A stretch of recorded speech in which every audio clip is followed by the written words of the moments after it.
The Lord be with you. And with your spirit. A reading from the Holy Gospel according to Mark. Glory to you, Lord.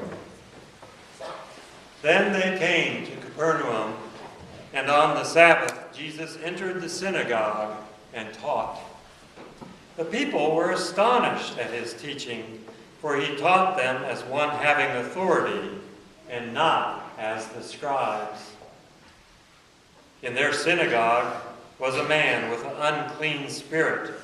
He cried out, "What do you have to do with us, Jesus of Nazareth? Have you come to destroy us? I know who you are, the Holy One of God." Jesus rebuked him and said, "Quiet, come out of him." The unclean spirit convulsed him, and with a loud cry came out of him. All were amazed and asked one another, "What is this? A new teaching with authority?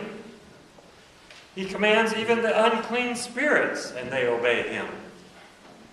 His fame spread everywhere throughout the whole region of Galilee. The Gospel of the Lord. Praise to you, Lord Jesus Christ.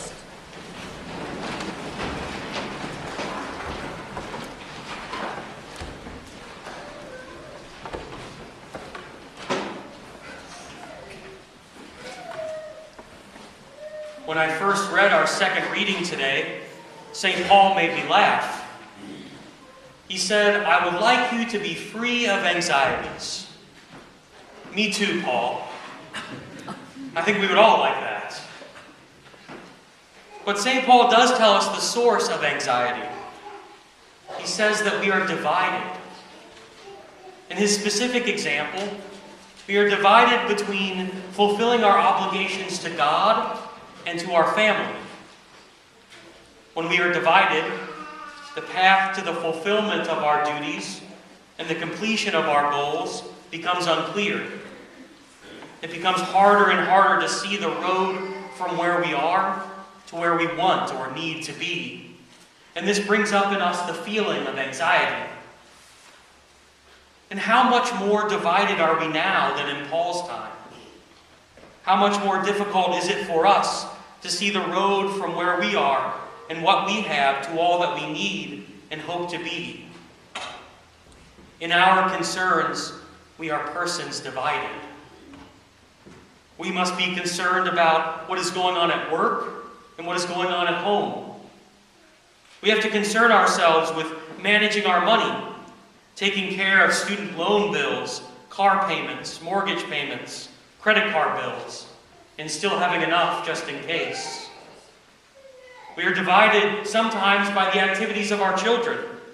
We have to figure out how to get one child to soccer practice, another to choir, and a third to gymnastics, all within 15 minutes of each other. We are divided at times between taking care of our emotional and tangible needs and taking care of the needs of those around us. We must concern ourselves with our health, watching our diet and managing our exercise. And as members of a society, we are compelled not just to concern ourselves with the things that are going on in our own lives and our own bubbles, but rather to think about what's going on in our community, in our country, in our world. So we worry, and rightly so, about elections, school shootings, care for the least among us, the possibility of war, the state of the economy, and all of those things that come at us when we turn on the news. But ironically, very often we don't face these anxieties in our life by facing them head on, but rather we decide to divide our attention more and more and more between little things, finding a million less necessary things to divide our attention and ultimately to worry about, so that we don't have to maybe in the end worry about the big things if we have so many little things to worry about. Instead of worrying about our health, we allow ourselves to be anxious about what is going to happen to our favorite character in This Is Us, which I know nothing about, but I've seen tons of articles and things, so spoiler alert if you're catching up. Instead of worrying about what's going on in our world, we allow ourselves to worry about our favorite sports team. We worry that Tom Brady's going to win another Super Bowl next weekend. And we worry that that one guy at work who is a New England fan because he's from there, which we all know is a lie, is going to rub it in. On top of that, we carry around little machines that ding and buzz and ring every time that they think we should concern ourselves with something new. And so we can carry the distraction and the anxiety with us in our pockets. You can look down at any time and worry about the friend we haven't seen in 7 years and what she wore to a wedding last weekend. It buzzes because you just got an email from Best Buy telling you that there's a 15% off sale on Apple Watches, and you didn't even know you wanted one until then, but now you do. It dings because your cousin's fiance just went live on Instagram, and it doesn't want you to miss it. That really gets me. Every time someone goes live, they want you to know about it. And then you can get anxious when it doesn't ding, or buzz, or ring. Because what you are really worried about is that one person that you wish would call, but doesn't call. And it's a constant distraction and worry waiting for that phone to ring. And so, you get out Angry Birds. And you play Angry Birds. Because it's better than waiting. With everything that we have to be anxious about, it is not a surprise that our time has seen a marked statistical increase in adults and even children showing signs of anxiety disorders and an inability to cope with anxiety in healthy ways. And St. Paul tells us today, I would like you to be free of anxieties. But how? St. Paul and our gospel give us two answers today to this question. St. Paul's answer is a very practical one, and the gospel's answer is a very spiritual one, both of which we should take seriously. St. Paul's practical response is this: do what you can to worry just about what is necessary.